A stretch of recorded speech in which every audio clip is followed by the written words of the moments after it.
हगावले जाय मोठ्या जोरानं लागली हगावले जाय. अरे हगावले जाय मोठ्या जोरानं लागली हगावले जाय. अगे मोठ्या जोरानं परसागण लागली ना गे. अगे कोठे बसू गे. माझं बेट बकर तरी मंगा येतात. हे लोका तरी काहले हिंडतात म्हणतो इकडं तळ्याच्या पारीला. माणूस हगावला बसेल तर हगावला नाही बसू देत. परसाकन बसीन म्हणलं इकडं तर ते बकर मंगाच्या मंगा येतात कसं म्हणून. मैं तेरे सामने तू मेरे सामने तुझको देखूं के प्यार करूं. मैं तेरी हो गई तू मेरा हो गया कैसे मैं एतबार करूं. मैं तेरे सामने तू मेरे सामने. ओय दिवाकर, तुला जराशी शरम का नाही वाटत म्हणतो मी. मला कायची शरम वाटल.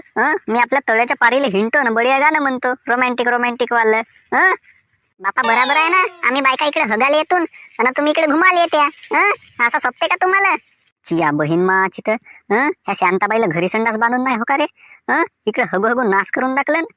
मी आपला मस्त रोमॅन्टिक वालं गाणं म्हणत जातो ना तुम्ही येते हगू नाश करत्या. पुरी तळ्याची पार पिवळी झाली तुमच्यापासून. पुरा नाश करून टाकल्या, सत्यानाश करून टाकल्या. रे हगत जा ना कोच खात जा ना. येते का आला सत्यानाश करून ठेवत्या बहीण माची. याला संडासची योजना भेटली आता तो संडास बांधावचा ठेवला आणि पैसे खाऊन बसलं हरामखोरीचं. ना आता इकडे येऊ हकतेत.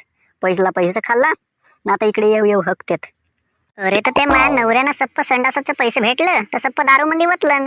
आता कोटच्या पैशांना संडास बांधून आम्ही ती येतो इकडं तऱ्याच्या पारिकन. नवऱ्याला सवकच भलती बारी आहे ना. काल दारू वतावला गेला ते स्कीमच्या पैशाना. संडास बांधावाला पैसे भेटलं तर दारू पिवायला काजर होती. आता इकडे परसाकन येतेस तळ्याच्या पारिकन. तुला शरम पाहिजे जराशी.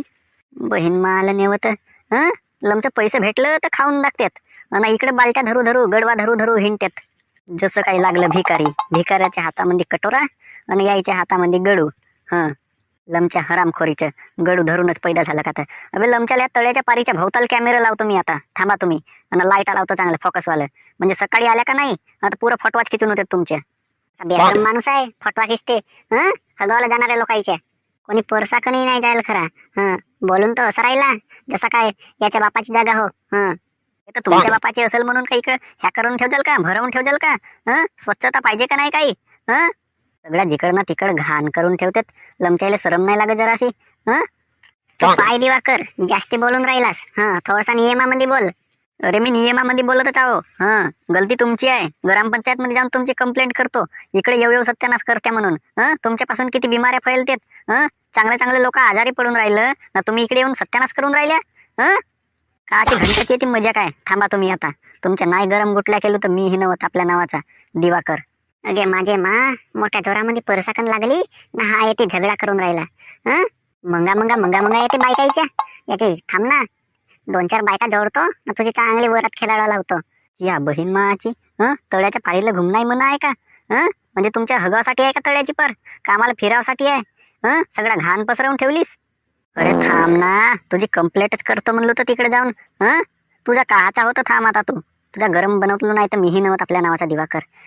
सगळं संडासच्या योजनेचे पैसे खाऊन ठेवलीस. ना संडास नाही बांधत ना नवरा बिराजला तुझा. त्या संडासच्या पैशाचे दारू पेलन. तोही शरमसांड्या माणूस आहे एक नंबरचा. हरामखोर. तुझ्या नवऱ्याला धुना धुतल्याच्या आणि नाही मारलो तर मीही नव्हत आपल्या नावाचा दिवाकर. तू असशील ना शांताबाई. असशील किती काही माल बायको. तू थांब रे दिवाकर. मला आता मोठ्या जोरामध्ये हगावलं लागले म्हणून का. नाही तर तुला सांगलो असतो डालड्याचा भाव. थांब आता मी हगून येतो. एक नंबरची बदमाश बायको आहे. कोणाच्या वावराचा चणा नेल. कोटी येऊन हगून भरल. सगळा सत्यानाश करून ठेवायला पाहिजे नाईची कंप्लेंट केलो का नाही ग्रामपंचायत मध्ये जाऊन तर मीही नव्हत आपल्या नावाचा दिवाकर.